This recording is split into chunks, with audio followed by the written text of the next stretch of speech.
Hey, Valentine's Day is coming up. It's right around the corner. Cozy Earth, you can currently get 41% off just by using our code at checkout. That offer disappears February 28th. So take advantage of our 41% discount while it lasts, because after that, 21% isn't as good. No, it's not as good, is it? You can find the Cozy Earth link in the show notes. Make sure you take advantage of our code before February 28th to get 41% off. InfoGo. Find the link in the show notes.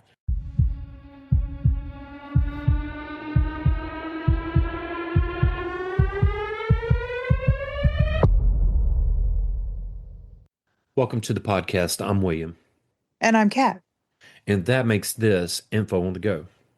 feeding your curiosity with every show. So, Kat, I know that you've heard about Amber Alerts, Silver Alerts, and Blue Alerts, right?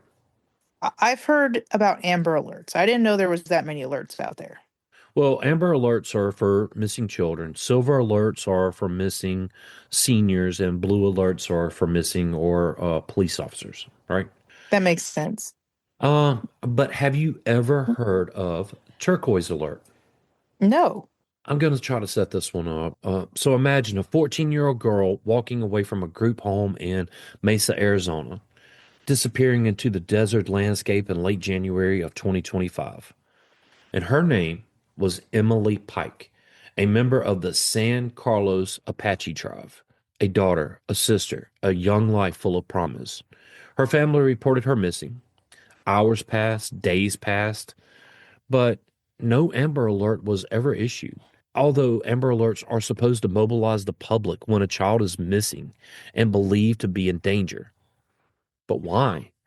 Because authorities characterized her disappearance as a runaway rather than an abduction. And this meant the criteria for the alert simply just wasn't met. And no silver alert was issued either because she wasn't an older adult with cognitive impairment. So the official alert infrastructure stayed silent. Meanwhile, Emily's family, her tribe, and community members took up the search themselves, posting on social media, organizing volunteer search parties, driving rural roads and reservation back roads, hoping someone would see her, just hoping someone would help. And weeks later, she was found brutally murdered more than 100 miles from where she was last seen. There was no statewide alert, there was no national notice, just unanswered questions and heartbreak. So we have to ask the question, why do some missing persons trigger alerts instantly? Phone buzzes, signs flashing, media spreads the word, while others disappear into silence. And on this episode, Kat and I are going to explore the little known alert systems that do exist for missing Indigenous people, the national gaps in public safety response that leave too many families searching alone, and why a new alert called the Turquoise Alert was created in the first place. Because Anna, amber, silver, blue, no matter the color, lives should not be defined by the alerts they qualify for. Yeah. So I, I guess we'll kind of get into all of those, but I guess really we'll get into the Turquoise Alert first. And it's a statewide level emergency notification system created to fill a critical gap in public safety.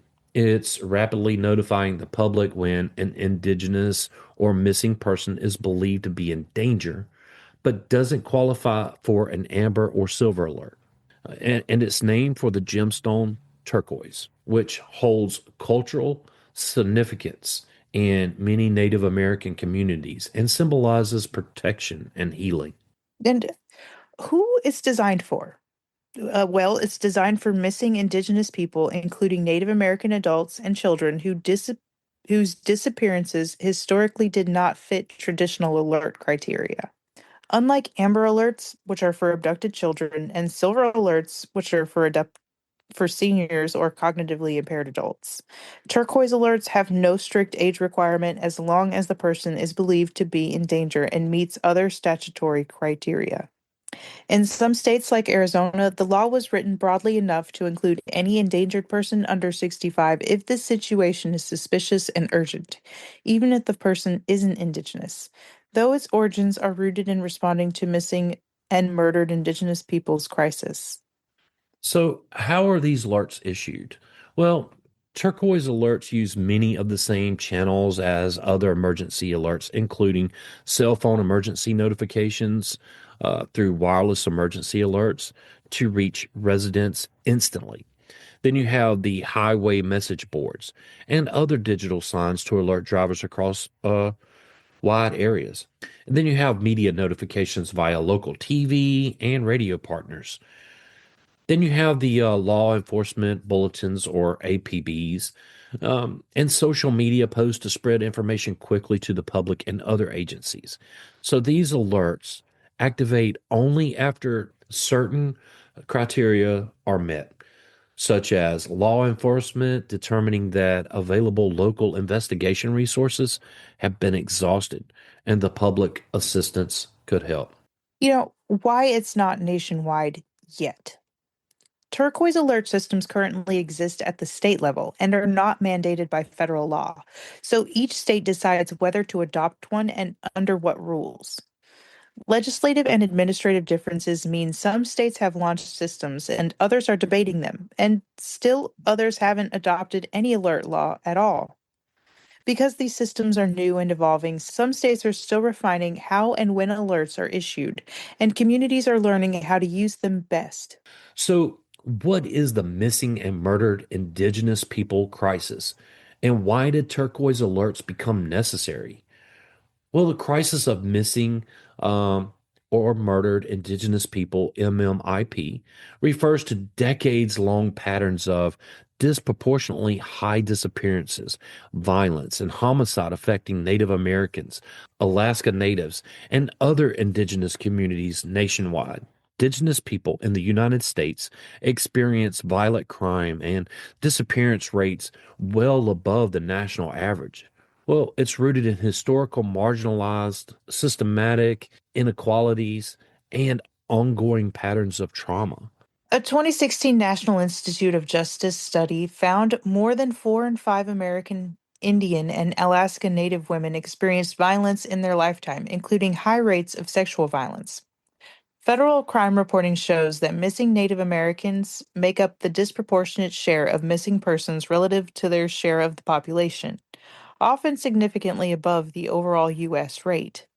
Despite thousands of missing persons reports involving Indigenous people, many thousands of cases remain unsolved or unlogged in national databases, obscuring the full scope of the crisis. One major barrier is chronic underreporting and inconsistent data collection. For example, thousands of missing Native women were reported to one federal agency in a given year, but only a small fraction were entered into the Central National Missing Persons Database. And then you have the jurisdictional confusion.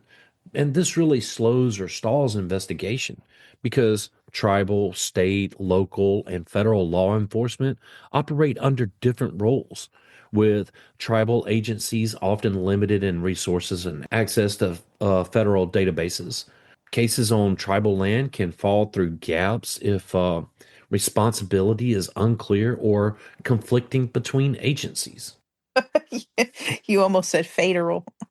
I was waiting for you to pause just so I could say it out loud because I was so Well, I'm sitting here prepared. thinking murdered, and the way my brain works, it just makes up words as we go along. I'm pretty sure you've noticed that by now. I mean, Uh, mine does too, to a certain extent, so I'm glad you cut in there. But I thought the federal had me. Federal. Federal? Federal. I, Anyway, underfunded tribal law enforcement faces staffing shortages, limited investigative resources, and a lack of access to modern forensic tools, all of which hinder timely responses to missing persons cases. Media coverage of MMIP cases has historically been minimal, with most missing Indigenous cases receiving little or no attention compared to other missing person stories. Because existing alert systems did not account for many missing Indigenous adults or ambiguous situations, these disappearances often fell through the cracks of the alert infrastructure. Neither Amber Alerts nor Silver Alerts were triggered in countless cases. you have the growing frustration among families, tribal nations, and advocates who frequently had to organize their own searches and community alerts. And this sparked a push for new legal tools and public safety mechanisms. So, tribal leaders, legislators, and community advocates, well, they repeatedly testified about systematic neglect, urging policymakers to ensure missing Indigenous people receive the same urgency and public attention as other missing persons. So, why Amber Alerts weren't enough? Well, they were created in the 1990s after the abduction and murder of Amber Hagerman, specifically intended for children under 18, and requires law enforcement confirmation of an abduction, not just a disappearance. And this typically depends on a known suspect, a vehicle description, or clear evidence the child was taken against their will. And it's built to mobilize the public only when specific, narrow criteria are met. Why many indigenous cases don't qualify? Well, because many missing indigenous youths are quickly classified as runaways, even when the behavior is out of character. The environment is dangerous. The child has no history of running away. If no one witnessed an abduction, Amber Alert criteria is often not met. In rural or reservation areas, surveillance footage, well, it can be limited or just non-existent. And witnesses, well, they're few and far between, and evidence may be circumstantial rather than definitive. And adults are completely excluded from Amber Alerts, regardless of danger. Teenagers, especially indigenous teens, often fall into a gray zone. Too old for Amber, too young or healthy for silver, and they're left with no alert option at all. What do you think about this? I like that they put something like that in place. Yeah. So you have systemic consequence. Law enforcement may still investigate, but the case does not trigger public alerts. The wider community is not mobilized, and critical early tips may never come in. Families are often told there's no evidence of an abduction yet, even when they believe immediate danger exists. I think really we need to emphasize clearly no Amber Alert does not mean no danger. It often just means the situation doesn't fit a narrowly defined legal category, even when a life is at risk. I think that's really the key point that we're trying to drive home in the Turquoise Alert, right? Right. What silver alerts are intended for? It's designed to locate missing seniors, usually age 60 or 65 and older, depending on the state. And it's focused on individuals with dementia, Alzheimer's, or documented cognitive impairments. I mean, and it assumes the risk comes from confusion, disorientation, or medical vulnerability, not necessarily criminal activity. But why they fail MMIP cases? Age restrictions exclude most missing Indigenous adults outright. Medical requirements mean a formal diagnosis is often required. Documentation may not be immediately available. And many of these missing Indigenous people are young or middle-aged adults, fully capable of independent living, endangered due to violence, trafficking, or suspicious circumstances, not medical issues. In rural tribal communities, access to consistent healthcare can be limited. Cognitive conditions may go undiagnosed or even undocumented altogether. The uncomfortable truth here is a missing Indigenous adult who doesn't meet amber or silver criteria often triggers no emergency alert at all. And the case exists on paper, but without the urgency or visibility an alert would bring. So, but what are blue alerts? Blue alerts are issued when a law enforcement officer is injured, killed, or missing, and the case poses immediate danger to the officer or the public. So, alerts are designed to quickly mobilize the public and other agencies to locate the suspect or missing officer. Okay, so I had that wrong. I knew it had something to do with a police officer, but I guess it's officer down. The alert is to let you know that the suspect is still at large. Right. Highlights of the blue alerts. Well, that's speed. They're activated almost immediately once criteria are met. And reach. Notifications go out via phones, highway message boards, and media partners nationwide or regionally. Public awareness versus missing civilians. The system is highly visible. A missing officer triggers widespread attention. In contrast, missing Indigenous adults often receive no similar level of public alert, even when danger is comparable. But why did there need to be a separate alert before Indigenous people's lives were treated with urgency? I think that question highlights a structural imbalance in the alert system. And I think it also underscores the need for turquoise alerts to fill a critical gap in public safety and visibility. And I think before we really get into how turquoise alerts are different, I said we should take a break. Me too.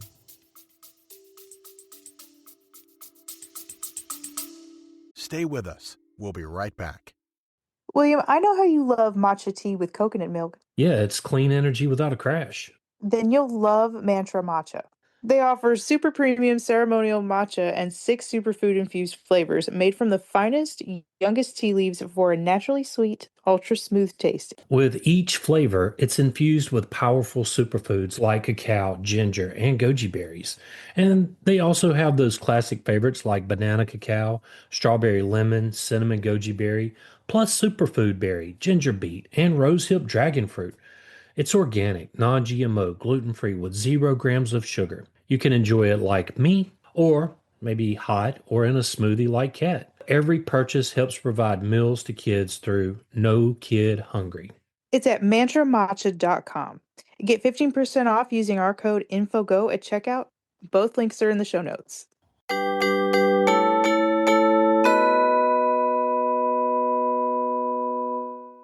Hey, everybody, we want to tell you about strong coffee. Every morning it starts with a choice. You can settle for just coffee, or you can rise up with strong coffee. And it's the world's strongest cup of joe. Strong isn't just a drink, it's a movement. It stands for striving to reach our natural greatness. It's born from one simple need: to be better. They rebuilt coffee from the ground up, infusing organic coffee with collagen, protein, nootropics, and functional ingredients that fuel your body and sharpen your mind. No crash, no compromises, just clean energy, focus, and flavor that fires you up. Yeah, so whether you're chasing kids, chasing goals, or chasing greatness, don't just do it with coffee, do it with strong coffee. And our listeners can save 20% off just by using our code INFOGO at checkout.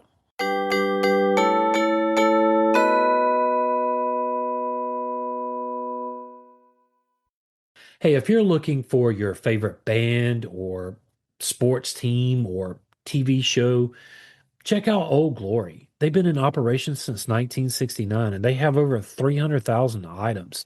They have from the Beatles all the way to Metallica, NFL, NBA. It really doesn't matter what you're looking for. They have tees, hoodies, hats, gifts, everything a true fan could ever want. And it's family owned and operated. They have fast shipping, free standard delivery on every order. And you know what? Our listeners get a 15% off at checkout using our code INFOGO. You can find the link in the show notes. But anyway, so now that we're back, how are turquoise alerts different?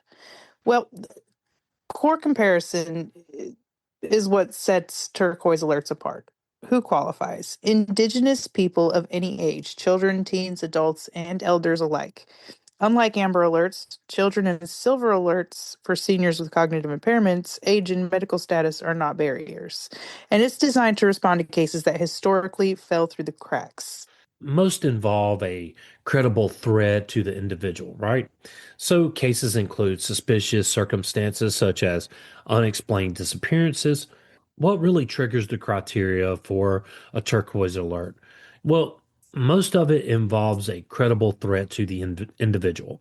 Cases include suspicious circumstances such as unexplained disappearances, potential foul play, or high risk situations.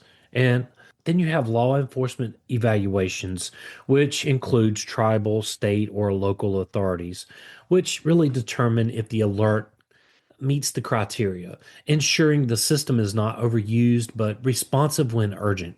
Jurisdiction cooperation. Tribal, state, and local agencies work together to coordinate responses.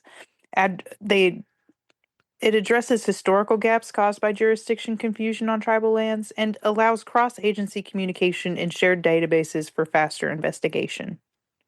Yeah, it's faster than traditional missing person reports, which can take hours or days to escalate, and public notifications are sent within hours once the criteria is confirmed, and early mobilization of community members increases the likelihood of a safe recovery. The alerts reach the public through phone notifications, highway message boards, local media, and social media posts, and it's designed to elevate cases that were historically ignored and ensure Indigenous disappearances are treated with urgency that is equivalent to other high-profile alerts. Yeah, I think turquoise alerts, well, they fill the gap left by amber, silver, and blue alerts. They are culturally informed, legally recognized, and community focused, giving Indigenous families a tool to protect their loved ones in situations where traditional alerts just really don't fit the narrative. Where do turquoise alerts exist today? Arizona has an official turquoise alert system, which is enacted as Emily's Law in 2025 in response to the tragic disappearance and death of 14-year-old Emily Pike. It allows for alerts for missing or endangered persons under age 65 when statutory criteria are met. New Mexico also passed turquoise alert legislation in 2025, creating a statewide alert for missing Indigenous people and others at heightened risk. Though as of late 2025, only a handful of alerts have actually been issued. Colorado has a missing Indigenous person alert program that functions similarly, requiring law enforcement to request an alert when an Indigenous person is missing and in danger. Washington State established a missing Indigenous people alert system in 2022, which was one of the first of its kind, where hundreds of alerts have been issued and most people located under the system. Wow, factoid. Factoid. I mean, I know Amber Alerts are great for children under, 18. This one kind of fills that gap between the 18 and 65. Um, and I think, honestly and truly, I think it should be nationwide. I agree. But anyway, I'll let you continue. I didn't mean to interrupt you. Sorry. No, you're fine. California and North Dakota have implemented alert systems with cultural names and similar goals aimed at quickly sharing information about missing Indigenous people. In some states, alerts go by different names or criteria. For example, a feather alert in North Dakota, but the purpose is similar: rapid public notification for missing Indigenous persons outside traditional amber or silver rules. And then you have variations in names and criteria. While the core goal is the same, each state's alert law is shaped differently by local policy. Some define eligibility based on tribal enrollment or eligibility for enrollment. Others focus more broadly on missing Indigenous persons regardless of tribal status. The age range and danger thresholds vary from state to state, meaning a case that triggers an alert in one state, well, it might not in another. Now, why has federal adoption been slow? There is no federal mandate requiring a nationwide turquoise alert system, so states act independently. Inde- independently. Okay, William, you need to get it together. Take a deep breath. I'm sorry, that tickled me more than it should have. Uh, so while there are no federal mandates requiring a nationwide turquoise alert system, states act independently, passing their own laws through legislature rather than being directed by Washington. And until recently, existing federal alert infrastructure like Amber Silver alerts, etc., did not include a category specifically for missing Indigenous people, leaving a legal and technical gap that states are now attempting to fill. The Federal Communications Commission, or FCC, has approved a new missing endangered persons MEP code for the emergency alert system and wireless emergency alerts, WEA, to better support alerts beyond amber and silver criteria. But this code only took effect in late 2025 and needs widespread adoption to be fully effective nationwide. So you're telling me the poor Indigenous folks here have Yeah, well, I mean, and they've been dealt dirty from the beginning. basically. And when somebody would go missing, and they have a lot, maybe we do a whole episode on, the missing, especially young girls from the indigenous tribes, um, Right. because they're disproportionately, they go missing far more, or it's far less reported or far less investigated than, say, anybody else in the United States. I mean, not to mention the reform homes, if you will, that they found all the bodies under. Yeah, I think okay, add it to the shopping list. I think that should be its own episode somewhere down the line. Yes, Yeah, this is a pretty tough episode. it is. It's not really something to make light of because it's not. But it's also a very hard subject to just take in all at one time, too. True. The patchwork problem, because each state has its own law. Alerts don't automatically cross state lines, meaning a turquoise alert in Arizona. Well, it won't push out a, excuse me, we had spaghetti with, I made some homemade garlic knots the other night, and I think they've given me a little bit of indigestion. Oh, I see. Not to mention, I've been baking all day. I saw you had some lemon blueberry loaves and something else and Yeah, I made homemade butter. I made homemade blueberry lemon loaves. I didn't take a picture of the lemon drizzle I put on top. I'll have to ooh. send you a picture of that personally. I'm not gonna put it on Now Facebook. I know that's delicious. It is. Okay. So the patchwork problem, well, each state has its own laws, and alerts don't automatically cross state lines, meaning a turquoise alert in Arizona won't push out a coordinated alert in New Mexico unless the state system is also triggered and activated.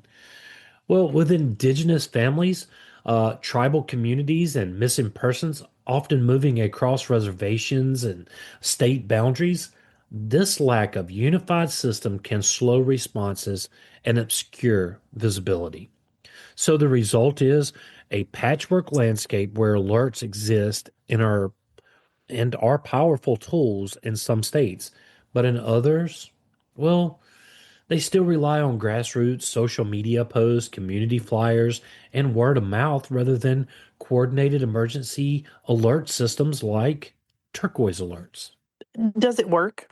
There are some early success stories since implementation. Turquoise alerts have helped law enforcement recover missing Indigenous people more quickly rather than traditional missing persons reports alone. The public involvement has increased. There's tips from residents who receive alerts that have directly led to locating missing persons or identifying potential threats. And in Arizona, the first few alerts under Emily's Law were credited with mobilizing dozens of volunteers in local communities, proving that the alerts can save lives when used appropriately. So, alerts encourage coordination across tribal, local, and state agencies, which has historically been slow or fragmented, to say the very least. Yeah, but you have limitations. You know, they're not issued often enough. Many eligible cases still go unreported or do not meet the alert criteria, which really delays public awareness. Then you have the public, which is still unfamiliar with the term turquoise alert. So, unlike amber or silver alerts, most people have never heard of a turquoise alert, and this really reduces their immediate effectiveness. I mean, I'm gonna be honest with you. I didn't know of a turquoise alert until it was brought to my attention that we should do a whole episode on it. But, you have variations between states. There's differences in eligibility, activation procedures, and this can prevent alerts from being widely recognized or quickly activated. Whereas the comparison to early Amber alerts, which faced similar challenges in the 90s, slow adoption, low public recognition, and inconsistent use by law enforcement, well, awareness grew over time as success stories, well, they started to circulate. I remember when Amber Alerts first became a thing, and your phone would just like beep, or the TV would come on with a something other. Nowadays, every smartphone You could be standing in a public place and you hear it. As soon as those Amber Alerts go off, you hear everybody's phone in like the supermarket or the convenience store go off at one time. Yep, nope. I remember the kids on the milk carton, and I remember the seeing the missing kids in like the Walmart posts or the Walmart posters or whatever too. Yeah, I remember those. Yeah, I remember, you would be in a school lunchroom and see the kids' faces on the milk cartons. Mm-hmm. Yeah, that was pretty, I guess that would have been the precursor to okay, it's added to the shopping list. Yes. Where did it start? Yeah, absolutely. So anyway, awareness itself is just as important as the law. Even the best alert system cannot protect lives if the public and community members don't even know it exists. Turquoise alerts show promise, but education, consistent use, and media amplification are critical to their long-term effectiveness. Yeah, but there is criticism, challenges, and pushback. You know, alert fatigue. Some law enforcement agencies worry that issuing too many alerts can desensitize the public, making them less likely to respond urgently over time. And then you have the inconsistent criteria across state lines, you know, the eligibility requirements, the age limits, the threat assessments. Those thresholds differ by state. And this really leads to confusion for both authorities and the public, which I think really kind of pushes the envelope toward making it a federal mandate. Absolutely. Early reports show that some eligible cases are not being elevated to alert status, often due to staff shortages, bureaucratic delays, or unfamiliarity with the law. Unlike amber or silver alerts, turquoise alerts are still largely unknown outside indigenous communities, limiting immediate impact. Lives saved versus inconvenience. Advocates argue that even if alerts are used sparingly or occasionally, they cause alert fatigue, and the potential to save lives far outweighs the risk of minor inconvenience. I don't think it's a minor inconvenience if there's a life potentially at stake, you know? Agreed. Agreed, absolutely. And if that was put to a vote, I think anybody else would agree. Yeah, I think too. I think the majority of people would agree that if a life is at stake, alert it. And as long as you're using these in the manner that I think if you have strict guidelines on how these alerts are used or when they're used, I don't think you're going to have a lot of public pushback on it. No. Tribal leaders and community groups emphasize that turquoise alerts fill a long-standing gap in the public safety system. They note that for decades, missing Indigenous adults and children were invisible to national alert systems, and that any criticism of the alerts must be weighed against the urgent need to protect lives. Advocates stress the importance of training, outreach, and public education so alerts are used correctly and widely recognized.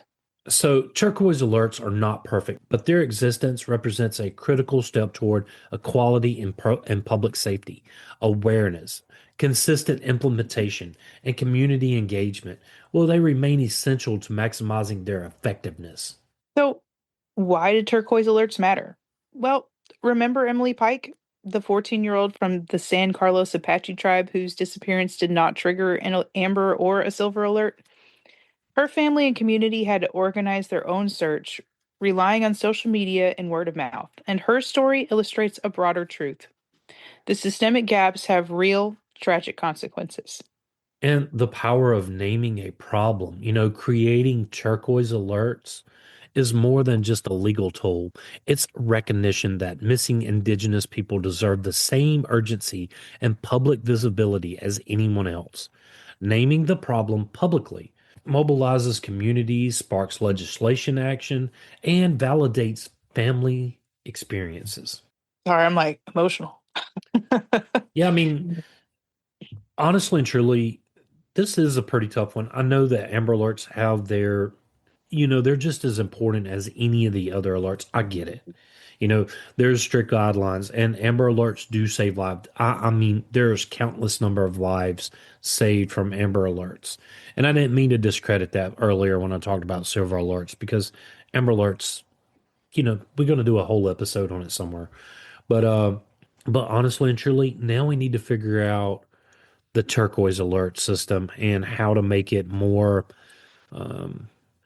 more consistent across state lines so that indigenous peoples can have the same equality when, someone goes missing. Uh, I'm also, my question is, how did the people that have been in this country the longest and have been dealt the shortest of sticks still continuing to have to fight for their right to be recognized? I think for our listeners, I think they really need to understand the different types of alerts, from amber, silver, blue, and turquoise, and when they should be applied. Yes, absolutely.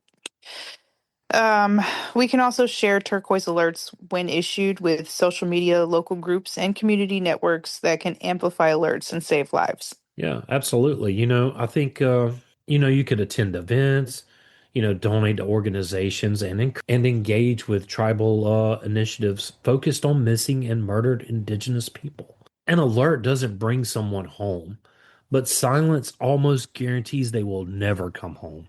Every alert issued is a chance to make the invisible visible, to ensure that Indigenous lives are treated with urgency, respect, and care. By spreading awareness, listeners can become part of the solution, helping to prevent another family from facing silence when every moment counts. Just a little bit into what each alert system is, who it's actually designed for, what its features are, and what the goals are. What do you think? Yes. That way we can kind of educate our listeners on the different emergency alert systems. I know we kind of touched on it in this episode, but maybe we just do like a refresher here. I mean, what do you Yes. think? Yes. Let's recap.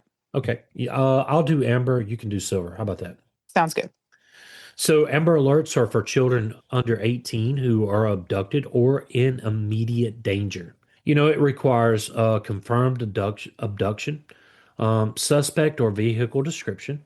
And the goal of Amber Alerts is to get public awareness rapid, and this would help aid law enforcement in locating the child quickly. Now, silver alerts, and it's for seniors, usually 60 or older, or adults with cognitive impairments who go missing. And the key features focuses on people vulnerable due to dementia, Alzheimer's, or other conditions. The goal is to mobilize the public to find someone who may be lost or disoriented before harm occurs. And then Blue Alerts, well, it's for law enforcement officers who are missing, injured, or killed. Its key features are fast notifications to the public for immediate assistance or suspect location. And the goal is to protect officers and the public while enabling rapid investigative response. Now, the turquoise alert. It's for missing Indigenous people of any age when there is credible danger.